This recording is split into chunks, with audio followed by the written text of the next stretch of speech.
Hello everybody, jimmyispromo here, and today we'll talk about the Nintendo Switch Pro Controller. What I'll do is I'll actually unbox this beast, and I'll also get it paired and do a small little gameplay to kind of feel what this feels like versus the normal square-looking type of the Joy-Con grip. So this right here came inside of the box of the Nintendo Switch. Either these right here have been attached to the sides of the tablet, or I've actually played it with this grip right here, and so this actually fared up pretty well. It's not too bad. But I do want to try something with a normal classic controller type of holding. So the one thing you guys want to do is when you guys pick up this controller, make sure you also look at the games that you guys are holding to see if it's compatible with the Pro controller. So this right here is Zelda, is Breath of the Wild, and when you look on the very back, you'll actually see this icon right here that says Nintendo Switch Pro controller compatible.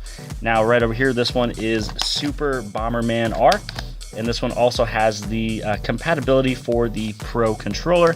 And then when you actually look at the game of 1-2 Switch, you know, everything is based around those Joy-Cons. So this one is actually not compatible with the Pro controller. So more than likely, pretty much all of the games that you download more than likely will actually be compatible with this. So the reasons why you would kind of purchase this here before even opening it up here is the classic controller type.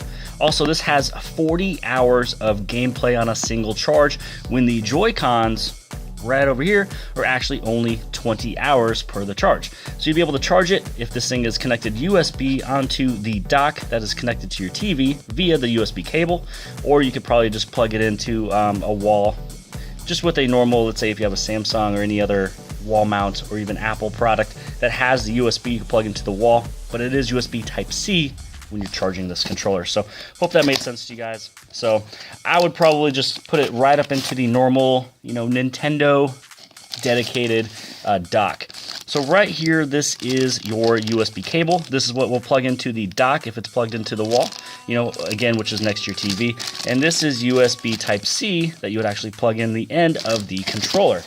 And that is really all of the contents: controller and USB cable, which is pretty much all you really need.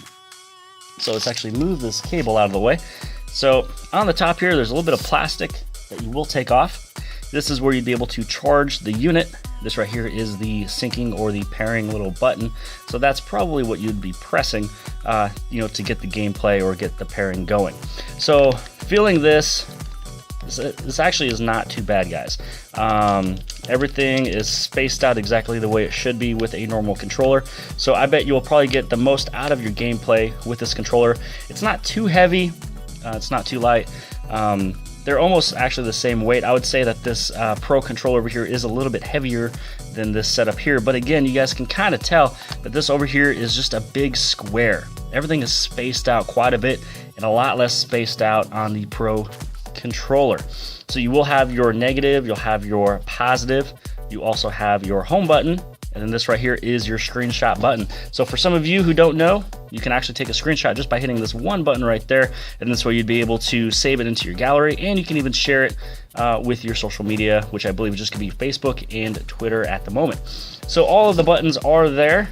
Everything looks good. They're set up pretty well. Hitting on the plus and the negative seems to be a lot easier than when you're playing the game right over here trying to get to the very top. So you'll see that there's a lot less distance when you get yourself the Pro controller.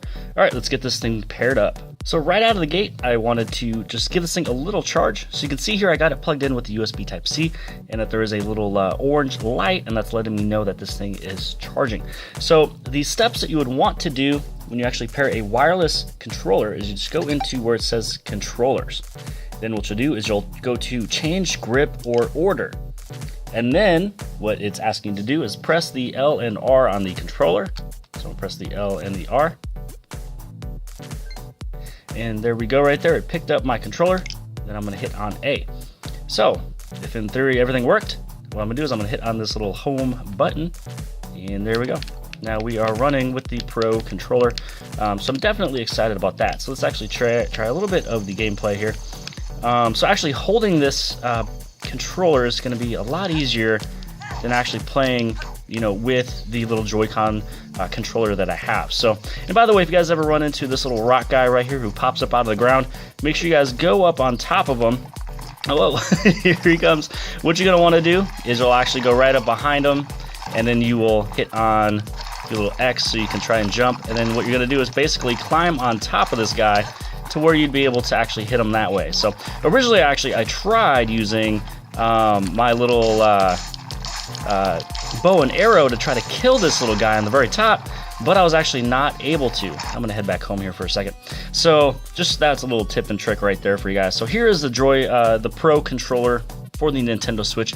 So far, it feels really good. What I'm gonna have to do is basically just keep this thing plugged in. I do actually have this thing plugged into a little wall mount, so this is not connected into my dock. I just have a normal wall charger that has USB on the end, and that is the way I am charging this thing. So if you guys are going out there, make sure you guys pick up this Nintendo Switch Pro controller. If you guys are gonna do a little bit more gameplay, you want a little bit better battery life, and you're not having a controller that is so square-ish.